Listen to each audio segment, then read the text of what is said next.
पिछले कुछ दिनों पूर्व एक नए जिज्ञासु द्वारा एक प्रश्न पूछा गया था कि आप ध्यान कराने के समय जो क्रिया बताते हैं वह मंत्र के माध्यम से बताते हैं और फिर यह भी कहते हैं कि यह मंत्र नहीं है बल्कि पूज्य गुरुदेव ही हैं। इन्हें नमन करें, इन्हें प्रणाम करें, फिर ध्यान करें। फिर आप पूज्य गुरुदेव के रूप का ध्यान डायरेक्ट क्यों नहीं बता देते? अगर दोनों में कुछ अंतर है तो फिर श्रेष्ठ कौन सा है? कृपया स्पष्ट करें। ये प्रश्न पिछले कुछ दिन पूर्व मुझसे पूछा गया था। प्रश्न करने वाले का प्रश्न बड़ा ही रोचक है और प्रश्न उठना लाजमी भी है, लेकिन ध्यान के संबंध में एक बात आप जरूर जान लें कि गुरु का ध्यान अपने आप में सबसे श्रेष्ठ ध्यान है। इस क्रम में कुछ लोग शुरू में ही गुरु के रूप को पकड़ करके चलते हैं। जब कोई साधक गुरु के रूप में संयम करना शुरू करता है तो उसे सबसे पहले गुरु के आकार का दर्शन होता है, या यह कहें कि दिखाई पड़ता है। जैसे जैसे साधना घनीभूत होती जाती है वैसे वैसे एक दिन गुरु का स्थूल रूप नष्ट हो जाता है और उनके चैतन्यात्मा का रूप सुगंध के रूप में, प्रकाश के रूप में, स्पर्श के रूप में सामने आने लगता है।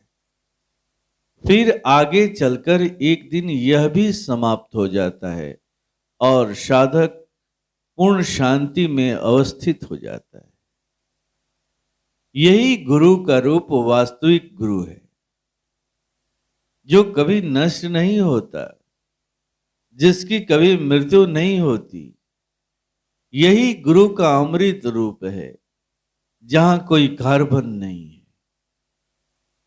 इस तरह रूप को पकड़ने वाला साधक गुरु के रूप से होते हुए उनके स्वरूप तक, यानी उनके आत्मा के रूप तक पहुंच जाता है।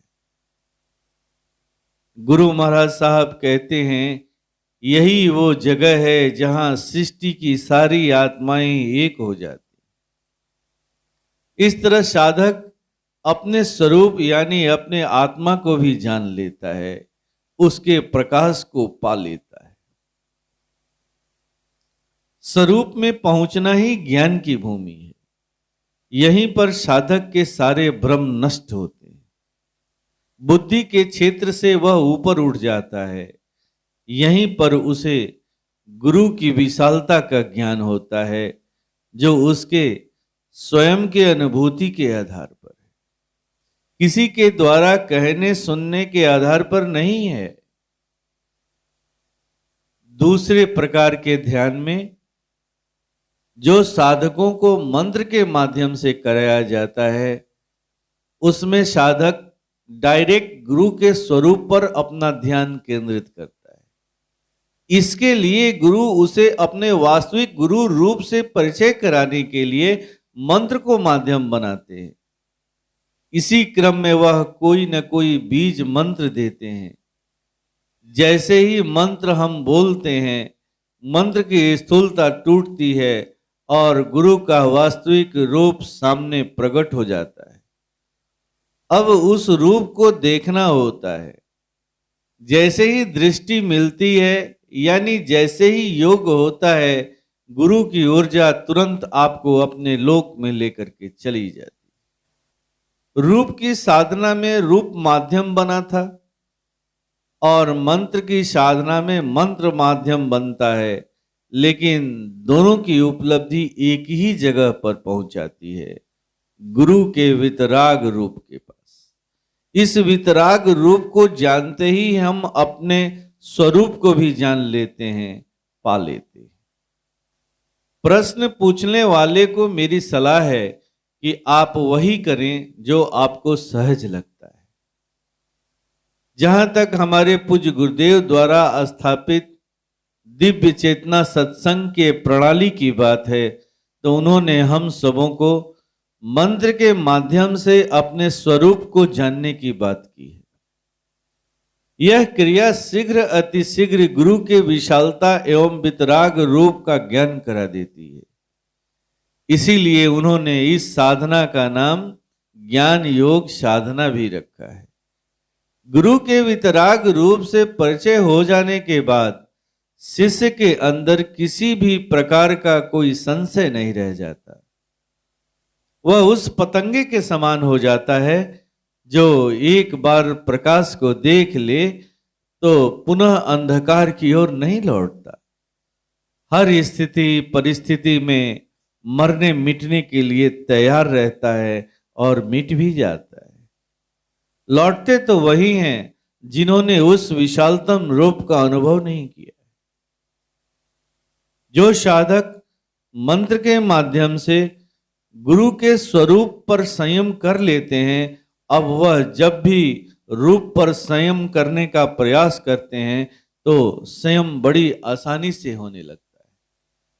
वरना शुरू शुरू में रूप को पकड़कर चलना थोड़ा कठिन होता है, क्योंकि बुद्धि बार बार तर्क देती है, गुरु ईश्वर कैसे। जब कार्य अनुकूल होता है तो गुरु ही ईश्वर है, और जब कोई कार्य बिगड़ गया या मन के अनुरूप नहीं हुआ तो बुद्धि तर्क देती है, गुरु ईश्वर कैसे। यहां मैं एक छोटा सा घटना का जिक्र जरूर करना चाहूंगा। यह घटना 1993-94 की रही होगी। बिहार में गया के पास एक जगह है वहाबचक, जो मऊ बाजार के करीब पड़ता है। वहां पर एक बार पूज्य गुरुदेव के एक शिष्य ने सत्संग का आयोजन रखा था। उन दिनों वहां एमसीसी वालों की बड़ी ही सक्रियता थी। संध्या समय जब सत्संग शुरू हुआ तो 20-25 लोग हथियारों से लैस होकर के वहां पहुंच गए। रात्रि का समय था, चारों तरफ खलबली मच गई। लेकिन इस परिवेश में भी सत्संग का कार्यक्रम चलता रहा और उस गिरोह के ऊपर ऐसी ईश्वरीय कृपा हुई कि सभी के सभी शांत मुद्रा में एक जगह इकट्ठा होकर पंडाल में बैठे रहे, जबकि वह किसी न किसी घटना को अंजाम देने के लिए ही आए थे, क्योंकि उन्हें यह पसंद नहीं था उस क्षेत्र में किसी बाहरी लोगों का आगमन। ऐसे आयोजनों को वह पुलिसिया साजिश समझा करते थे। जब सत्संग समाप्त हुआ तो उन्होंने व्यवस्थापक से 20-25 लोगों का खाना का डिमांड किया और खाना लेकर के चले गए। इतना बड़ा चमत्कार देखने के बाद भी सत्संग कराने वाला वो व्यक्ति आज भी हिल डुल रहा है। बीच में मुखिया का इलेक्शन लड़ा और हार गया। सारी श्रद्धा भक्ति समाप्त हो गई, जबकि पूज्य गुरुदेव उसे बहुत ही प्यार करते थे। हमेशा उसका कुशल क्षेम पूछते रहते थे। यही होता है जो लोग केवल रूप को पकड़कर रह जाते हैं। ऐसी न जाने कितनी घटनाएं हैं जिससे साधकों के अंदर द्वंद और भ्रम का पता चलता है। इस तरह साधक का पूरा जीवन बुद्धि के खेल में फंसा का फंसा रह जाता है। वह बुद्धि के क्षेत्र से तब तक ऊपर नहीं उठ सकता जब तक उसका सूक्ष्म समर्पण न हो जाए। इसीलिए तो परम पूज्य गुरु महाराज साहब ने जो साधना दी, उसका उद्देश्य ही था, पहले अपने गुरु में ईश्वर की अनुभूति करो, उनके वितराग रूप को समझो। जब वितराग रूप को समझ लोगे, उसे पकड़ लोगे, तो स्वतः ही तुम्हारा सूक्ष्म समर्पण हो जाएगा। फिर गुरु के रूप में संयम करना, यही तो है ज्ञानी भक्ति। ऐसे में जब गुरु रूप पर संयम करने लगोगे तो संयम बड़ी आसानी से हो जाएगा। आप उनके चैतन्यात्मा को बड़ी आसानी से पकड़ लोगे और उसमें मिलने लगोगे।